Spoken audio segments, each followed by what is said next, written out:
violence against women has been a topic of conversation for decades now.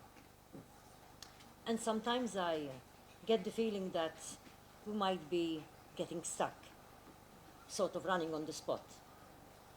But this meeting gives me some hope, because now we are looking at the economic angle on the issue, which hopefully will bring awareness to new sectors of our societies. Perhaps talking about the devastating impact that gender-based violence has on the economy will shake up more stakeholders to act against the terrible effects that violence actually has against women and has within our communities and nations. We all know that 1 in 3 women around the globe experience gender-based violence over the course of their lives. This is a statistic from the World Health Organization.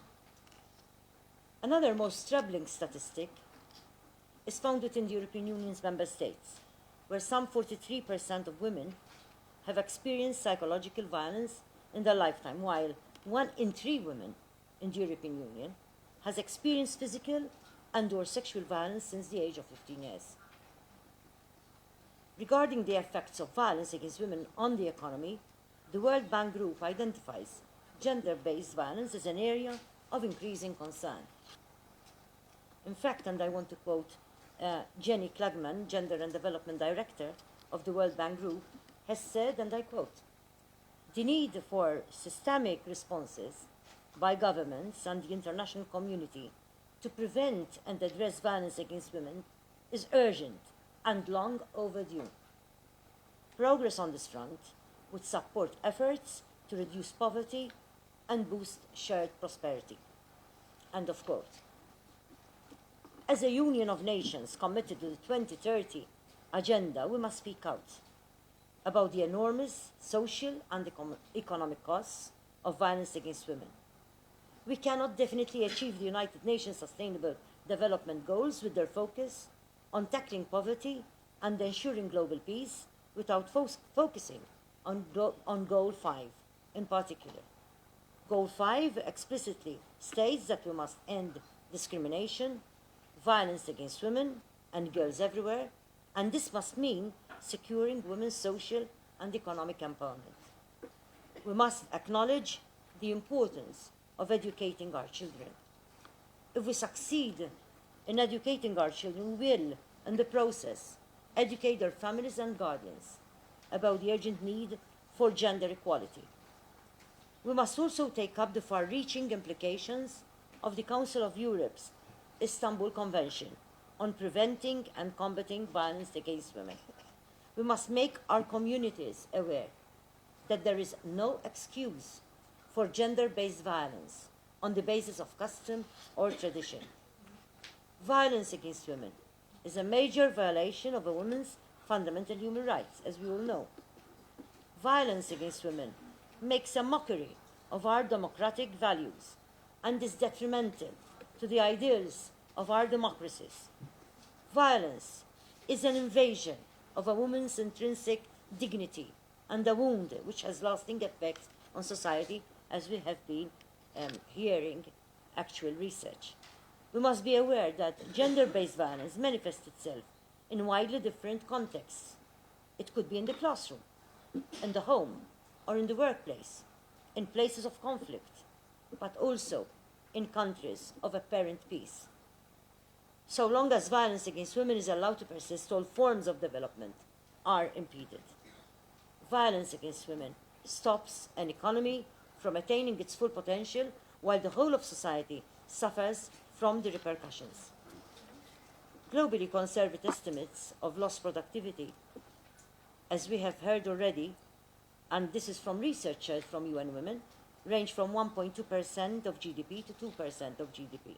Indeed, some national studies from Guatemala and the United Kingdom, which take these factors into account, set their figures between 7 to 10% of GDP. The impact of violence extends from an individual level, affecting survivors, perpetrators, and bystanders, especially children, who risk being trapped in generational cycles of violence. Entire communities are affected. such effects will eventually necessarily translate into costs at a national level and even beyond. It is evident that we need to create opportunities for behavioral change in order to benefit both our economies and our societies. We must challenge the social norms that perpetuate violence and cultivate more equitable relationships between all members of society. We must also address gender inequality by supporting economic development, education, leadership, and life skills training. Prevention, especially through education, is definitely our best strategy. How can we expect women and girls to be empowered, particularly those at risk of vulnerability, if they do not have the ability to know and to access their rights? Research shows that the pervasive costs of violence against women are widespread, whether through the use of goods and services or the loss of income and reduced profits. The effects of gender-based violence places increased pressure on our justice systems, our nation healthcare provision, our social services, our education sector, our business and employment, and our household expenditure. However, the effects of violence against women also include intangible costs, such as chronic pain, emotional trauma, difficulty in forming healthy relationships, long-term suffering, and premature death. Women, girls, and their communities have been affected by violence deserve sustained support through targeted and quality care. Strengthening the legal system, medical and psychosocial services, the police, and other support services is the cornerstone of an effective response to gender-based violence. It is also through such services that we can learn from the narratives of women and girls. It is through them and their experiences that we can reformulate policies as well as transform cultural and social attitudes. We must invest more in prevention. We need to move from words to action. We cannot afford any longer to simply be reactionary. We must act now. Let us use all our power and our influence to encourage greater synergy between government, civil society, and the private sector. Let us work to motivate stakeholders to live up to their responsibilities and to strive to end gender-based violence. As women leaders, we must act on behalf of other women and our girls to bring about a real and effective change. As women leaders, we can create powerful partnerships which link civil society with influential corporations whose social responsibility commitments must reflect the deeper need for a social and cultural transformation. In conclusion, I quote Desmond Tutu for a last appeal to our colleagues, the men leaders of the world.